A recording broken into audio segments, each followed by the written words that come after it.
I was hurt because you had put out the rumors that you thought Meredith was speaking about. But I said that to you. I heard things about you, but I would never repeat it. Come with it. No. Come with it. What do you got? Foreclosure? Check. I don't care. Check. No. Divorce? Check. No. Affair? Check. What else do you want? Oh, now that's how you clear a bitch. Both beautiful, powerful women. Thank you. Bury the hatchet. But don't pull this with me when you don't have my back. I mean, ooh. No. Don't. Ooh. And be massacred. Is this funny to you? It is funny to me. That's hilarious. It is funny you really to me. Are How dare you? Are you crazy? What's up, y'all? It's Brian Keith, and I'm back with another video. Today, we're going to be talking about the Real Housewives of Salt Lake City, Season 4, Episode 7. And I'm sorry for the late post. Look, I just got home. I had to go to a work meeting. Literally, look, I live like 30 minutes outside DC.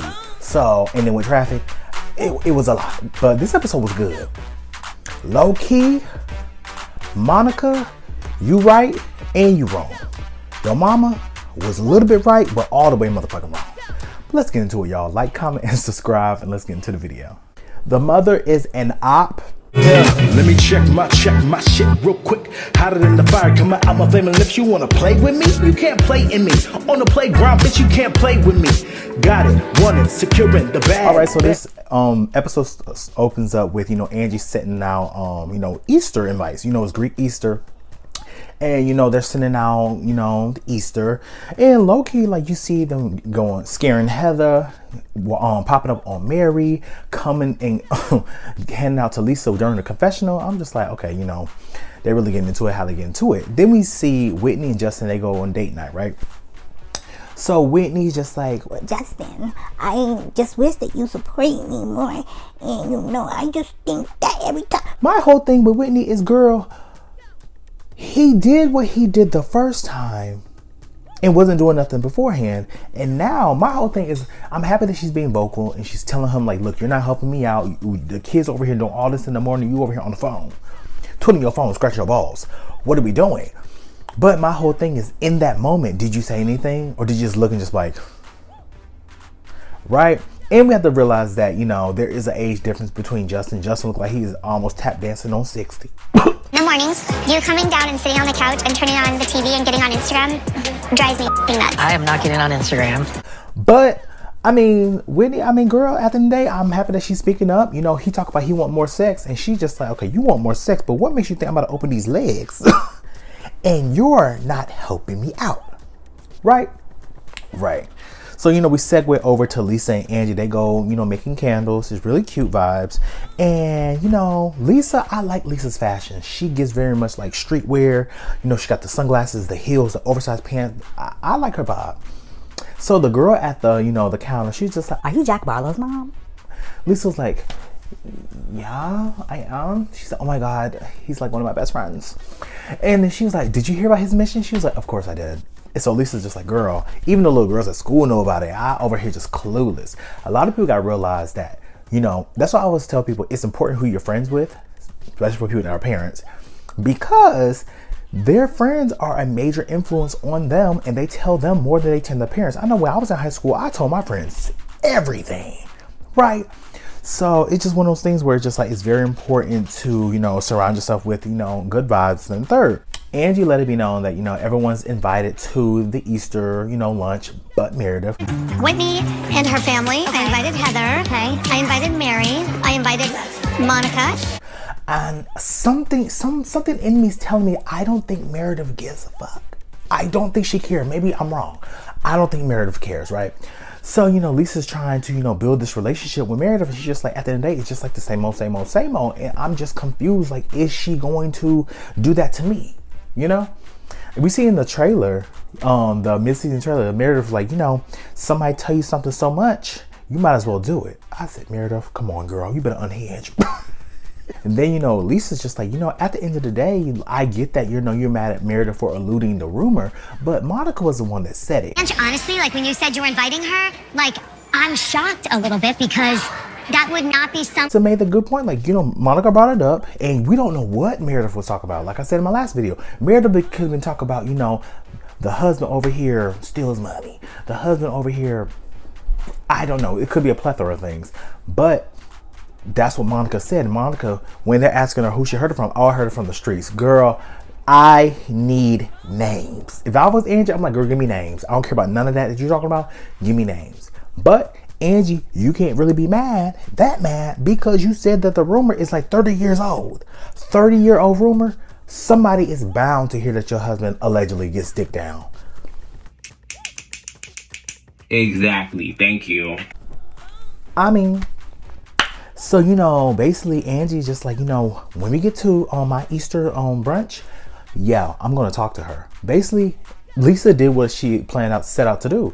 Lisa was like, I'm gonna put a battery in her back and she's gonna get Monica together. That's what I want her to do.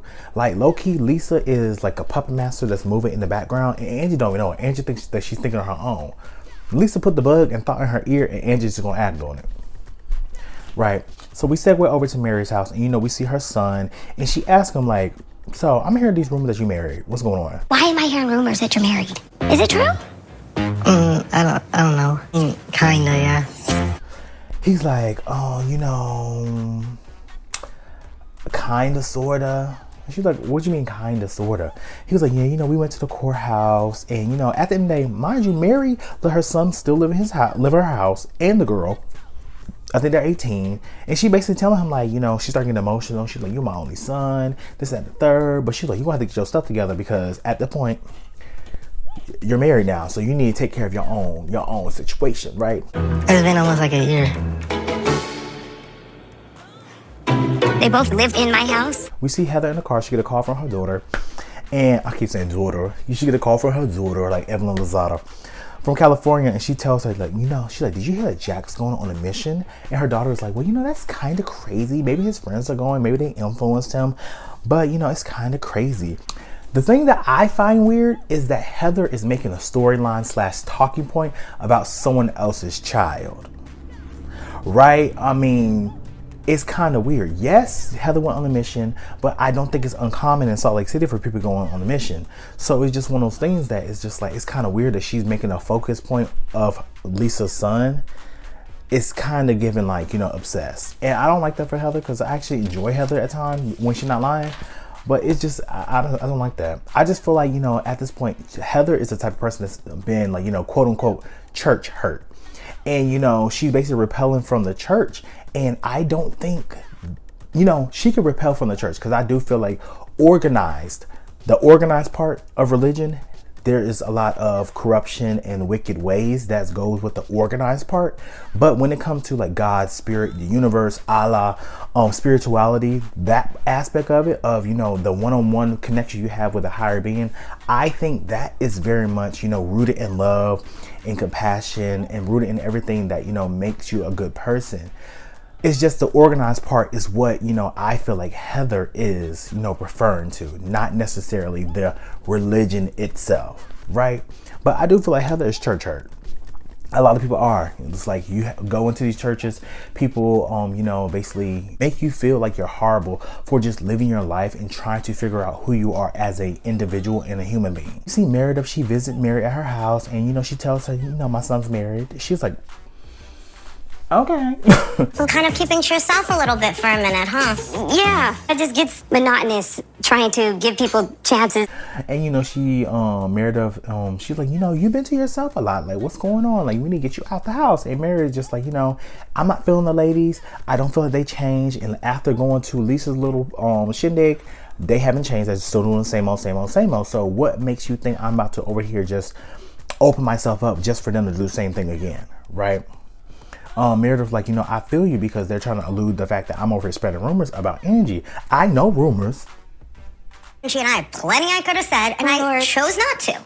I'm being accused of spreading rumors about Sean being gay. So Meredith, in her confessional, she's like, you know, the irony is I would never speak on anyone's sexuality. My son is gay. I'm on a committee of GLAAD. Like, that's not even my type of thing. So it's just like kind of weird that they're trying to spread this around. And, you know, I do believe Meredith. Meredith really hasn't been over here just lying for no reason. So I do kind of believe her. The thing about Meredith, I have grown to like Meredith. You know, when she's like, I'm disengaging. But I have to be fair in this situation, Meredith. And when you're in Palm Spring over here going up with Lisa about Angie, you did say, you know, We could talk about the rumors about her husband. you said that. So it's alluding to the fact that, you know, maybe what Monica said is true. So, I mean, you brought that on yourself. I have to be fair. Now, do I feel like you brought that up? I don't. But you just never know. We have to see how the story unfolds. So Mary tells her, you know, did you get the bunny invite? She was like, no. She was like, oh, well, you know, Angie's having a little brunch. She was like, oh, girl, I'm going to be in LA at the GLAAD Awards. I could really care less about going to that. Mary's like, well, You ain't going out like that. so it is what it is. So, you know, we're finally at Angie's Greek lunch, and she get a call from Mary, and Mary's like, Hey, girl. I'm sick. but no, she was just told her, like, girl, there's some stuff going on with my house. Like, you know, I gotta get that fixed. I won't be attending. Sorry, girl. Lying. But, you know, it's a white lie. She won't figure it out until she watches the show. So, you know, we see Angie and her father. We learn her father was an immigrant. You know, he is a widow. He was a widow at 44, I believe. And, you know, she has 7 siblings or 7 kids that he has. Lisa comes in with her husband, her son in tow, and Angie's trying to, you know, ship the daughter and the son. Like, oh my God, this is my little future son-in-law. I'm just like, y'all love doing that. Anyway, Heather comes in and, you know, they seem to be on good terms, and I'm happy that, you know, they have turned, you know, the corner with their relationship. Angie husband come over, and Heather's like, oh, I love your little tailored outfit. He's like, yeah, my gay boyfriend got it for me. I'm like, yeah. You ask Monica. Monica will say yeah. So we then see Monica and her $4 and her mother pull up, and, you know, to be honest, I think after this season, this might be the last time Monica's gonna be in Angie's house. Something's just telling me. I just don't know, but we'll see. You know, Angie basically starts clinking the glass and, you know, gets everyone attention and, you know, introduce the pastor / father, I think Father George. And to be honest, Angie's house is fab. And, you know, I get that a lot of people don't like Angie because, you know, she did a lot. She came out very, very strong. I don't mind Angie, especially last season. I did not mind Angie, especially over Angie Harrington. So I was just like, out of the 3 girls that they introduced, I can see why Angie got a snowflake, and I definitely see why Angie earned the snowflake this season. Angie earned that. You can be mad. It is what it is, but Angie earned that snowflake. Period. So Lisa asked Angie, like, you know, what about the conversation we had the other day, trying to get the, you know, the mess started with her and Monica? And Angie's like, oh, don't worry. The conversation, it will be dealt with. I'm like, Angie, you really try to be that girl, but, you know, it is what it is. Basically, like I said, Lisa put a battery in Angie back to go talk to Monica. And, you know, I do feel like, to be honest, that conversation should not have happened there, especially when there's kids there. But I don't think Angie thought that it was going to go up as it was going to. But hey, you know, Father George, he leaves after, you know, he blesses everything. He leaves. And for me, that was a sign that, you know, God is leaving the building and it's coming in. Right. The mess is about to start. And, you know, Heather pulls Lisa to the side and tells her, you know, I heard Whitney say you were triggered about me over here, you know, opening up to Angie. Like, what's tea? He said that when you guys were talking that you were really triggered by Angie taking the house. So what's going on? And Lisa's like, absolutely. She's like, absolutely, I was. Yeah. You never offered me friendship, so what's going on? So Heather's like, if I knew that you felt this way, then, you know, maybe I would have, you know, done more. But I mean, you're not even open up to me about, you know, your son going on a mission, and I've been on one. So, you know, I would have been the greatest person for that advice. The whole thing with Jack's mission. I would love if you could talk to me about that in a way that's constructive. I don't even want to talk about it, Heather. Are you okay? Lisa is like, no, we're not gonna have that conversation, because at the end of the day, you wrote a book about being a bad Mormon. I'm trying to teach my son to be a good Mormon. So we're not really about to have this conversation about that. And then, you know, and she doesn't feel comfortable even having the conversation. And I feel like the reason why she don't feel comfortable is because if you listen to everything that Heather said about her experience on her mission, it was extremely negative. And then you think about your son going on this situation. What parent would be like, you know what, I'm gonna sign my son up, or I'm gonna let my son go in this situation knowing that it's going to be negative and it could, you know, change the course of his life? I don't think Lisa's gonna be like, So to be honest, I feel like Lisa's trying to shield herself from that information, because if she shielded herself, she's at least protected her mind that, you know, at least my son, he's gonna be okay, he's gonna be fine, he's just doing the Lord's work. But you just never know. And to be honest, it's not nobody else's decision to make, it's Jack's decision to make. And at the end of the day, I pray that he has a good time, and I pray that, you know, everything that he wants to get out of it, he get out of it. That's really it. And that's, you know, I'm happy that Lisa put her foot down and, like, you know, we're not about to have this conversation or continue to talk about it. I want to get to know you more. I want to facilitate our friendship, and let's focus on that. Not my child. That's off the table and off limits. Heather said okay, but do I feel like Heather's going to stop bringing up the conversation? No. Angie sits down in front of Monica and she tells her, you know, I was hurt that you brought up the rumor with my husband. And Monica's like, you know, I told you about the rumor to your face. I was hurt because you had put out the rumors that you thought Meredith was speaking about. But I said that to you. To be honest, the only reason you told the rumor was because, you know, you told Whitney. Whitney got Angie. Whitney pulled aside Angie. Then you told the rumor. What you could have did, Monica, to make this whole situation easier and better for yourself was, hey, hey Angie, let's go out for lunch. Go out for lunch. Like, girl, you know, I've been around town and I've just been hearing random people just talk about your husband, and I just don't want to be a fake friend and just sit in your face knowing this and just kikiing with you, and then me go and tell everybody else about it but you. That's what Monica should have did. But I don't feel like Monica values her friendship with Angie, and I don't think that she really gives a fuck about it. So she went to around everybody else, said what she had to say, and then she was like, there you go, Angie. Because Monica could have easily pulled her to the side, because she told Whitney. She's like, you know, I told Whitney, you know, slipped out, let me go pull Angie to the side. I just don't think Monica cares. And she's trying to get the mess started, and I'm not mad. So Monica tries to bring up Meredith. She's like, well, you know, at the end of the day, Meredith, and then Angie was like, let's rewind real quick. Like, how did you know what Meredith was talking about in the first place? How you know she was going to come up with that rumor? Meredith was the one. Let me back up. How do you know what Meredith's talking about? I didn't hear it from Meredith. I heard it from the Salt Lake City streets. So she kind of gagged Monica. I was just like, bingo. That really was the answer. Like, how did you know? You didn't. You just assumed, and you said what you said. Yeah. Monica's like, I heard it on, you know, on the Salt Lake City streets, i.e. random people or production. Because we know how production has a hand in the pot, and, you know, you really can't say, oh, well, production told me on camera. So, yeah. So Angie's like, so you're repeating, you know, baseless rumors? And Monica's like, girl, I told it to you. Monica, we're gonna have to stop saying that, because you told it to a lot more people than just her. First of all, you told it to them cameras. Then you told it to Whitney. Now you told it to, right? So Monica, and the thing about rumors is once you say it, it could be baseless. It could be unfactual. Once it's out there, somebody in their mind's going to think it's true. And that's all it takes. It's defaming someone's character. I think what really turned this whole situation up was when Angie was like, well, you know, Monica, I heard things about you too. I heard things about you, but am I repeating them?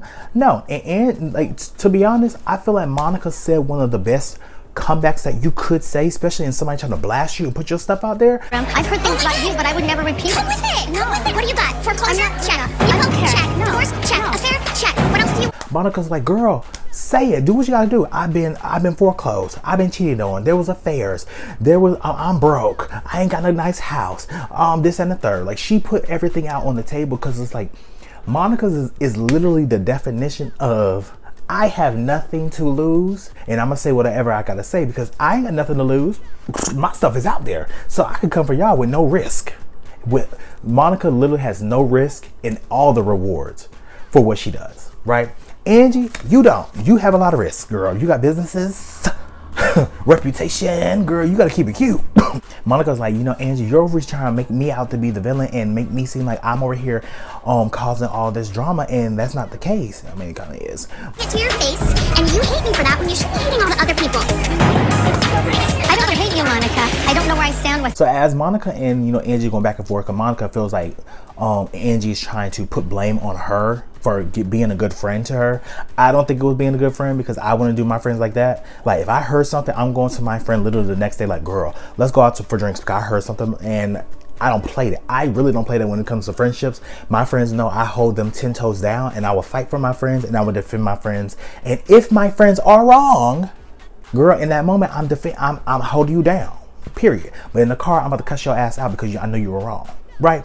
But Monica's mother walks over, and we have a lot to talk about because this was triggering for me, right?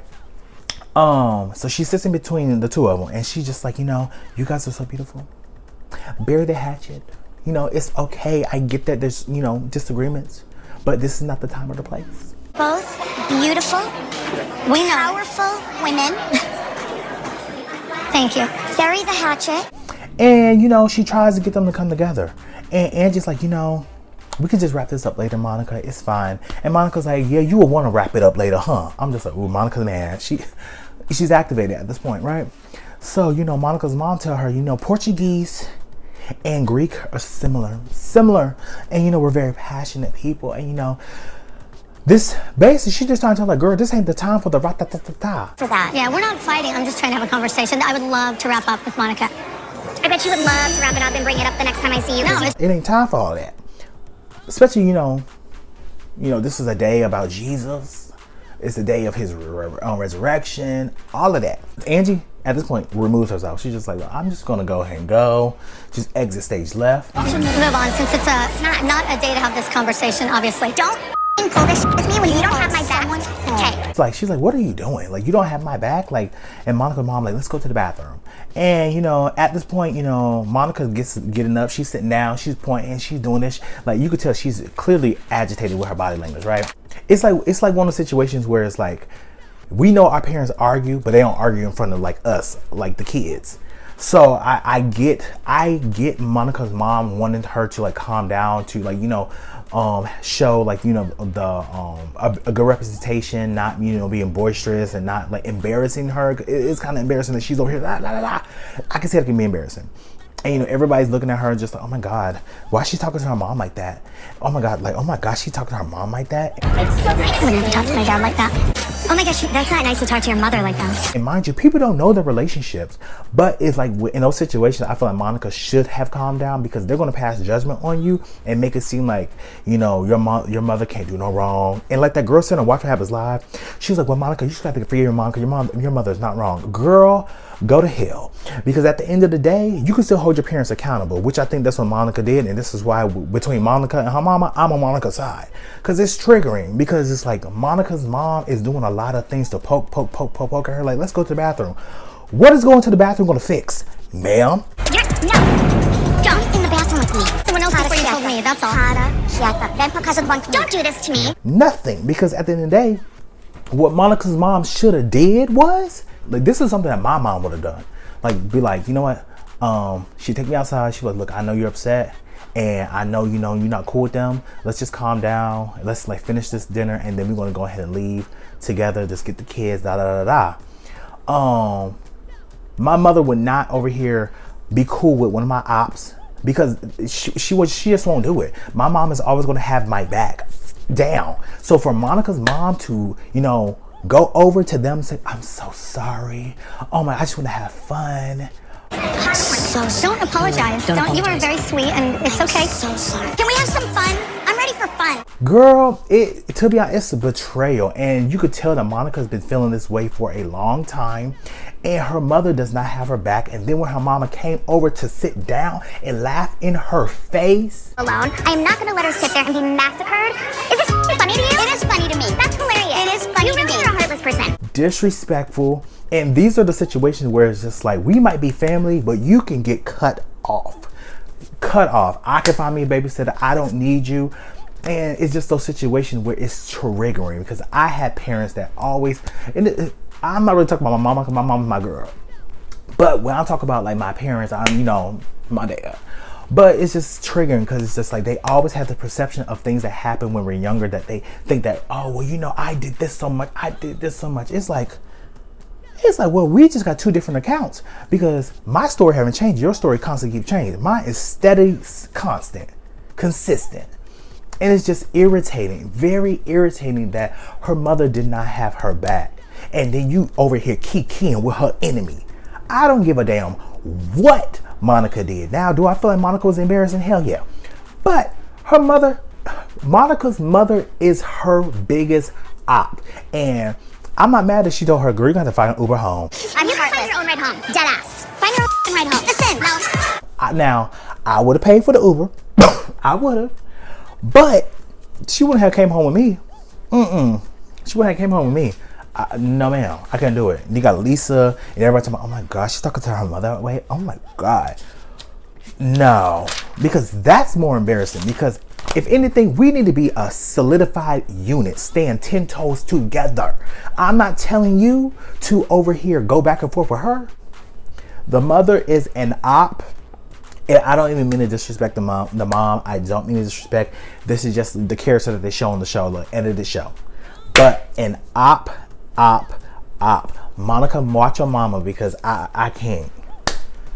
This made me really feel a lot for Monica, because it makes you feel like I want a different parent.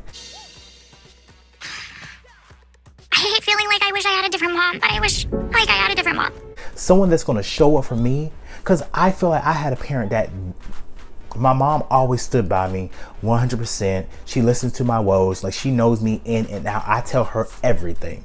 Then on the other side, I have a parent that could really care less, always want to talk about them, very much egotistical, narcissistic, and it's just suck, because if you say anything that is counter or, you know, combative to their viewpoint, then it's over here, oh, I never want to talk to y'all again. Like I told my sister, I don't got time for the bullshit. I'm over here too grown, over here trying to conquer corporate America, do what I gotta do. Goodbye. But y'all, this episode was good. Monica mama, girl, you really need to take a parenting class, because you did not have Monica's back at all. But y'all, let me know what you guys think down in the comments. I got really heated there. I'm sorry. But y'all, like, comment, subscribe, and I'll see you guys in the next video. Peace. Where I keep LG black view. Bet you didn't know we the Holy Trinity. Now let a God stop at y'all and break your head here. Step into the room and get up in the bed. It tastes sweet, that's cause I'm good. It tastes sour cause I'm better than the hood. Cause I get you hyper when I'm running all around, cause I excite ya. Let me talk real quick. You can't even get with the shit. You wanna go toe to toe with my flow? This Cyber Canyon all I really asking for.